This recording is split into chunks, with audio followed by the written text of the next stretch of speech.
Бұл заманда өлбеген кіші жоқ. Бірақ кіші қашан таптап өледі. Егерде адам өтіп кеткенде өлген сазайын көмген береді, өлі көміп қойып, ұмытып таштаса, мына ошонда адам шындығында өледі. Әле мына бүгінкідей ошо кишинин үй бүлөсү, өмүрлүк жайы, жакшы адаштары, коомдук ишмерлер ушундай иш-чара өткөрүп, жанакындай тирүү тасмаларды көрсөтүп, ал кишини билген адамдарды эскерип, ошо сөзүн угуп, ошону элге жайытып, жаштарга өткөрүп берсе, андай адам эч убакта өлбөйт, түбөлүк жашайт. Ошондуктан мына бүгүнкү иш-чаранын мааниси абдан зор. Ал жалгыз эле Жумабек Ибраимовдун үй бүлөсүнө эмес, жалпы республикага тиешелүү. Анткени себеби мына бизде кыргызда жакшы сөз бар, сыймык деген. Өлкө сыймыктана турган иштер, өлкө сыймыктана турган азаматтар, адамдар аз эле болот. Бизден айтып кетишти го, жана туура Исхак Разаков, Тордокун Усмалиев, Султан Ибраимов, Төлөбай Кулатов, Болот Мамбетов жана башкалар. Бирок ошолордун арасында аз болсо да абдан мыкты иштеп кеткен кыргыз элинин сыймыгы ушул Жумабек Ибраимов деген сыймык деп айтууга толук укугубуз бар. Мына бул жерде жазылгандай өлбөс из калтырып кетти. Мен 1988 жылдан бери билип калдым Жумабекти. Ошол кезде партия бар эле, партиянын уюштуруу бөлүмүнүн башчысы биринчи орунбасары келгенде эле мен байкадым, ушундай шайдот, абдан тез кыймылдаган, тез иштеген мыкты жигит экенин мен байкап калдык. Андан кийин сөз мына Фрунзе шаарын башкарганда 2 жыл болсо да абдан жакшы көрсөттү, айтып кетиштерди.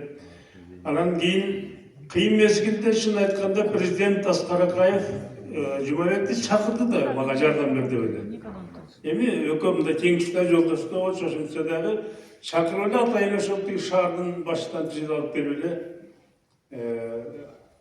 мамлекеттик катчы болду, анан өзүнө кеңешчи кылды. Анан ошол кезде эл өкүлдөр жыйын деген бар эле. Бул өзү Росбекчи болгон абдан баягы көзчүлөрдүн баары ошо отурчу да. Ошондо Турда Курсач депутат, Чыңгыз Айтматов депутат, Аксумат Масалиев, Үсен Сыдыков, Дастан Сарыгулов, Бекмурат Осмонов, анан ошо кийин президент болгон Алмазбек Атамбаев жана Сооронбай Жээнбеков ошо бизде эл өкүлдөрүнүн депутаты болгондо ошо жерге Акаев байкады да атайын өкүл деп Жумабекти шайлап койду. Мына ошондо азыр айтып кетпедикпи? Ошол чынын айтылганда ошо эл өкүлдөр жыйынында отурган аттуу баш кишилер менен президенттин ортосунда көпүрө болуп берди да. Эми абдан жакшынакай жүрүш турушу, мамилеси элди тартып алды да. Бизге келип Акаевдин ойлорун айтат, биз аларга айтабыз, ошентип биз абдан жакшы мындай мамиле иштеп, ал ишти алла жылышына алып келди. Ошондо чынын айтыш керек, тарыхта казып үчүн Акаевге абдан жардам берди. Акаев Айласкеттен чакырды да, ушундай керек экен деп. Анан кийин сөзсүз мүлктөрдү ала башлаганда аяка министр болду. Анан эми ал премьер-министр болсо бул Акаевдин айдасынан чечим болду. Жалгыз өзүнүн колунан келбей калды. Экономиканын көп билчү өзү илим кооз, абдан дүйнөлүк маанидеги киши. Бирок экономиканы билген киши деп анан мынакей бул киши өзү инженер болсо анан ошол жактан атайын алып келип. Анан мен эсимде бар. Мен агесте Аграрлык академия президентимин, эл өкүлдөр жыйынынын депутатымын. Телефон чалышып эле айтты, сени Жумабек Ибраимов чакырып атат, бирок оорукунада экен деп. Анан мен Чуркапардан жетип бардым, спецбольницада жаткан экен, жанында жолдошу бар экен, шайынан сүйлөшүп, өзүнчө сүйлөшүп, жумуштарын баалап, тиягын айтып, биягын айтып, түшүнбөй турган аягында түшүндүм, көрсө ошондо ошол өкмөт башы болуп сунуш болуп аткан экен, ошо кеңешейин деген экен. Анан мен эми орусун билсем да туура деп ошентип сүйлөшүмдү бар. Анан кийин шайланып калды. Мына ошо 1988 декабрда. Анан ошондо премьер болгондо бизге Америкадан бир атайын делегация келип калды, илимпоздор. Анан келип айтышты, биз өкмөттүн башынан жолсок болот эле, ал киши бизге Америка келип кетти эле деп коюшту. Анан мен барып эле абдан жөнөкөй баары жол булай сойлап макулдуу лентасы кабыл алды. Ушунчалык ыраазы болду Американ делегациясы. Ушундай жөнөкөй ишти келишти, баарын чечип берди. Батальондон деп абдан ыраазы болуп кетишти. Анан дагы мен унутпайм, ошол премьер болуп калган кезде 3,5 ай иштетти. Москвага барыш керек болуп калды премьер-министр делегация менен. Ошол кезде Москванын Орусиянын делегациясынын жолу ошол экен. Ал кезде Орусияда премьер-министр атактуу дипломат Евгений Примаков болчу. Аны ошого барыш керек да, өзү ооруп турат, кыйналып турган деп турат. Анан ошондо мен да чогуу барып калдым. Эми мунун жөнөкөйлүгү чоң эле самолет алып кетсе болмок, чоң Ту-104 алсак жок. Жөнөкөй эски эле Ту-132 жеке эле эски шаркылдаган самолеттен ошо бардык. Жолда 4-5 саат жүрдүк, аябай кыйналып барды. Суу ичет, чай ичет үчүн кыйналып барды. Өзүм борбор. Анан барып биз өкмөттүк аэродром кондук, Кунуково 2.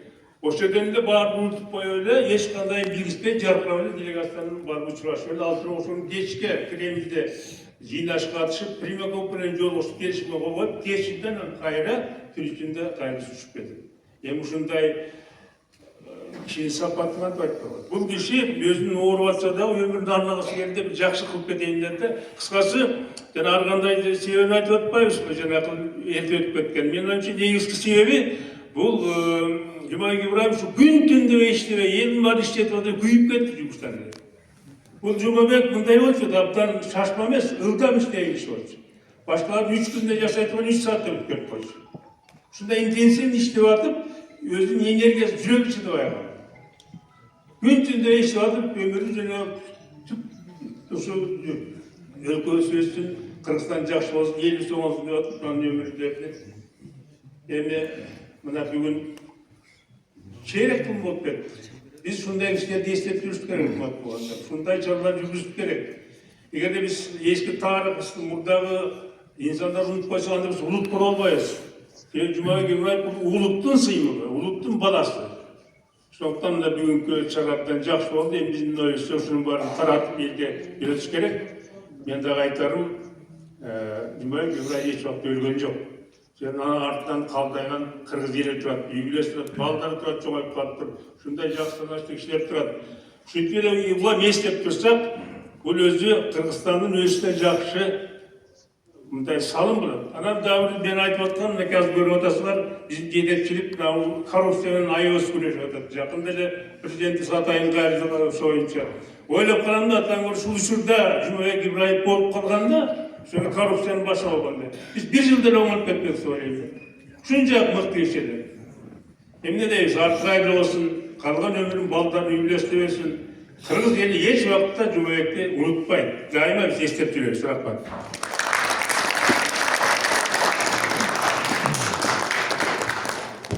Рахмат, Жамбек Күнүс. Чоң рахмат. Аксакалдык сөзүңүз